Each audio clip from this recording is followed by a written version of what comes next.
আয়ৈ দেহি আমি যে ইমান আশাৰে এখন ঘৰ সাজিছোঁ, মৰমৰ মানুহজনীক আমি বিবাহ কৰি আনিছোঁ, আমাৰ সতি সন্ততি জন্ম হৈছে, সিহঁতকে লৈ আমি আশা কৰিছোঁ, কিন্তু যিদিনাখন মই মৃত্যুৰ যাতনাত বোলে ককবকাই থাকিম, মোৰ সেই আত্মীয় স্বজন পতিৰ পুত্ৰই মোক বোলে একো সহায় কৰিবহি নোৱাৰে।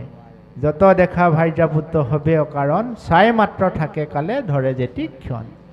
কেৱল চাই থকাৰ বাদে তেওঁলোকে আৰু আমাক একো কৰিব নোৱাৰে। এইটোৱে হৈছে এটা সংসাৰৰ বিধান। কিন্তু এটা পৰিতাপৰ বিষয় মোৰ বন্ধুসকল, সেই বুলি আমি সংসাৰ নকৰিম নেকি? আমি সংসাৰ কৰিব লাগিব, কিন্তু নীতিগতভাৱে সংসাৰ কৰিব লাগিব। কেনেকৈ কৰিব লাগিব? এজন পিতৃয়ে, এজন দেউতাক মাকে নিজৰ সন্তানক লৈ বহু আশা কৰে, বহু সপোন দেখে। আগৰ দিনতকৈতো আজিকালি বেছি দেখে।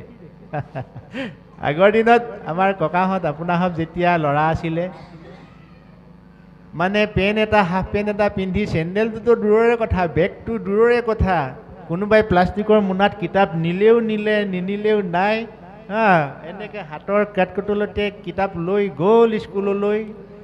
কি পালে? টকৌ গুটি খালে, লেচু খালে, পনিয়ল খালে, শিলিখা খালে, নোকৰ বাৰীত সোমাই সেই শৈশৱৰ সোণোৱালী দিনবিলাক পাৰ কৰি কৰি তেওঁলোকে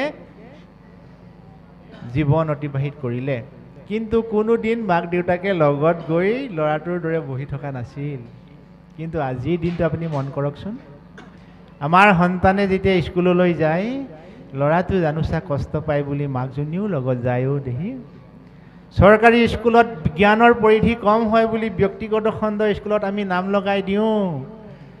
জানোচা ল'ৰাটোৱে মোক বিচাৰিব বুলি পদূলিৰ মূৰতে কেৱল স্কুললৈ চাই চাই, কাছই যেনেকৈ কণী বোলে বালিত পাৰে, পানীত বোলে উমনি লয়, চাওকচোন, কাছজনীয়ে পানীত থাকে, কণীটো পাৰে বালিত, আৰু বালিত কণীকেইটা চাই চাই চাই চাই বোলে কাছই পোৱালি জন্ম দিয়ে। তদ্ৰূপ আমাৰ আইসকলে সন্তানক ইমান ভাল পায়, পদূলিৰ পৰা চাই চাগে বেল মাৰিলে নেকি, কেইটা বাজিলে, ইমান মৰম দেহি। ল'ৰাটো আকৌ স্কুলৰ পৰা আনিলে, খুৱাই বোৱাই ধুৱাই পখলাই আকৌ টিউশ্যনলৈ যাবলৈ হ'ল। আকৌ সন্ধিয়া হোৱাৰ লগে লগে ঘৰখনত আল পৈচান ধৰি কৰ্ম কৰি ৰাতিপুৱালেহে আকৌ শুই উঠি দৈনন্দিন কৰ্মত এনেকৈয়ে জীৱনবোৰ পাৰ কৰে। আৰু তেনেকৈ ডাঙৰ দীঘল কৰা সতি সন্ততি আমি। আৰু সেই মাতৃহাল, সেই পিতৃহাল যেতিয়া বৃদ্ধ হ'ব, বয়সে যেতিয়া তেওঁলোকৰ চাপ পেলাব, তেতিয়া সেই পিতৃ মাতৃয়ে ল'ৰাৰ পৰা অকণমান কিবা এটা আশা কৰে। আশা দেই, এজন ভোকাতুৰে যেনেকৈ এমুঠি অন্ন আশা কৰে, মানে ভোকাতুৰ, আপুনি ভোকত থাকি চাবচোন, কেতিয়াবা ভোকত থাকি চাব লাগে। থাকি পাইছোঁ আমি, যিসকলৰ আত্মীয় স্বজন যেতিয়া পৰলোকগামী হয়, তেতিয়া জানো আমি ভোকত নাই থকা? গতিকে ভোকত থকা মানুহে বন্ধু বান্ধৱী মুখলৈ কিবা এটা হেঁপাহত চায়। আমাৰ ৰোগাগ্ৰস্ত হৈ মেডিকেলত, চিকিৎসালয়ত ভৰ্তি হৈ থকা আপোনজনক আমি যদি কেতিয়াবা দেখা কৰিবলৈ যাওঁ, আমি কিন্তু সুদাহতে যাব নালাগে দেই বন্ধু, এইবোৰ অভিজ্ঞতাৰ পৰা কোৱা কথা। আমাৰ আপোন এজন বোলে চিকিৎসালয়ত ভৰ্তি হৈ আছে, বোলে এসপ্তাহ থাকিব লাগিব, 10 দিন থাকিব লাগিব, বোলে মাত এষাৰ দিব যাব লাগে, আপুনি সুদাহাতে নেযাব।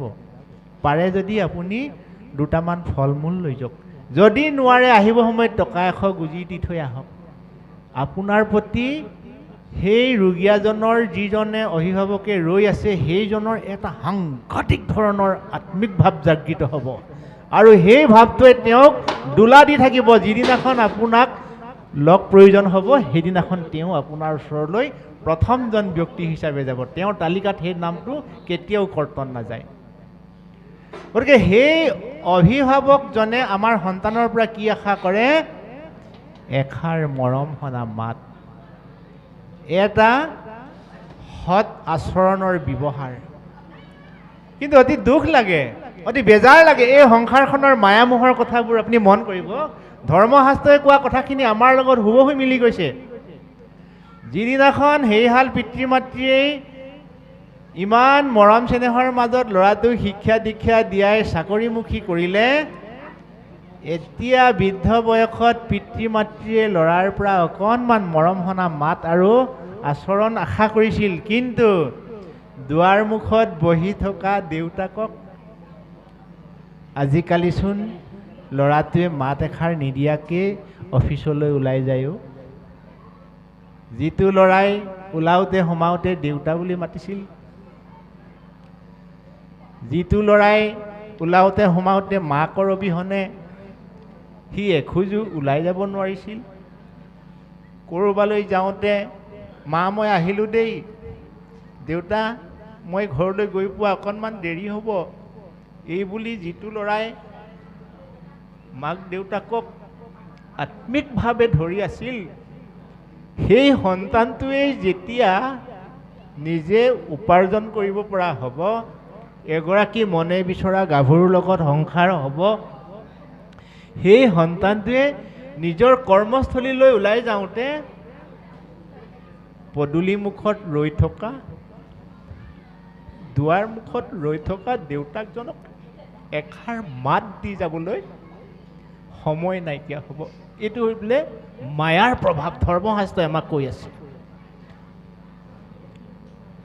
নেখাই খুওৱা, নিপিন্ধি পিন্ধোৱা সেই অভিভাৱকে ল'ৰাটো আহিব বুলি পদূলি মুখত ৰৈ ৰৈ ৰৈ ৰৈ চাই আছে। ল'ৰাটো সময়ত আহিল, কিন্তু মাক দেউতাকক মাত এষাৰ নমতাকে গাড়ীৰ পৰা বাইকৰ পৰা নামি এটা পলিথিনত অনা মিঠাই টোপোলাটো ৰুমৰ ভিতৰত আহি নিজৰ মানুহজনীক দিয়া উদাহৰণ আমাৰ সমাজত নথকা নহয়। এয়াই জানো আমাৰ কাম্য? ধৰ্মশাস্ত্ৰ গুৰুজনাই এই কাৰণেই দিছে, পৃথিৱীৰ প্ৰত্যেকজন মানুহেই আমি সফলতাৰ জীৱন অৰ্জন কৰিব লাগিব। এই সফলতা অৰ্জন কৰিবলৈ হ'লে, মায়াৰ পৰা হাত সাৰি থাকিবলৈ হ'লে আমি ভকতৰ সংগ ল'ব লাগিব।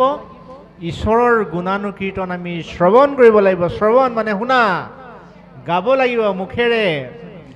অকৰ্ণে শুনা কৃষ্ণ কথা, মুখে লোৱা নাম, হৃদয়ত আসন পাতি কৃষ্ণ কৰা ধ্যান। চাওকচোন, ইমান সুন্দৰ ফৰ্মুলা, ইমান সুন্দৰ সূত্ৰ, ইমান সুন্দৰ নিয়ম জীৱতৰণৰ কাৰণে গুৰুজনাই কত দিনতেই দি থৈ গ'ল। কিন্তু আমি নোচোৱা কাৰণে, নপঢ়া কাৰণে, সান্নিধ্য নোলোৱা কাৰণে আমি জীৱন আগুৱাই নিব পৰা নাই। গতিকে হে সজ্জনসকল, জীৱন ঘাটত বহুজনেই লংগৰ পেলালে, তুমিও পাৰিবা। নিজকে প্ৰতিষ্ঠা কৰি সমাজতো আমি চিনাকি দিব লাগিব, আমি যে জীৱশ্ৰেষ্ঠ মানুহ। ঘৰখনৰ উপাৰ্জনকাৰী মানুহজনক যেনেকৈ বাকী সদস্যবিলাকে আশা কৰে, এই সংসাৰখনৰ শ্ৰেষ্ঠ জীৱ হৈছে মানুহ। এই শ্ৰেষ্ঠ জীৱ মানুহক বাকী তিনিমুঠি জীৱই উৰণ, গজন, বুৰণ, এই তিনিমুঠি জীৱই আৰু গমনৰো জীৱশ্ৰেষ্ঠ মানুহৰ বাদে বাকীসকলে আমাক আশা কৰে, ভৰসা কৰে। গতিকে আমি যদি জীৱশ্ৰেষ্ঠ মানুহবোৰ যদি শিক্ষিত হওঁ, আমি যদি গুণী জ্ঞানী হওঁ, গোটেই বিশ্ব ব্ৰহ্মাণ্ডই সুখ শান্তি আনন্দৰ মাজেৰে থাকিব পাৰিব। আৰু এই আপাহতে মহাপুৰুষ গুৰু শ্ৰীমন্ত শংকৰদেৱে সমগ্ৰ মানৱ জাতিৰ অৰ্থে যি এক শৰণ হৰিনাম ধৰ্ম প্ৰচাৰ কৰিছিল, এই এক শৰণ হৰিনাম ধৰ্মই হৈছে সুন্দৰ জীৱনৰ এটা বীজ।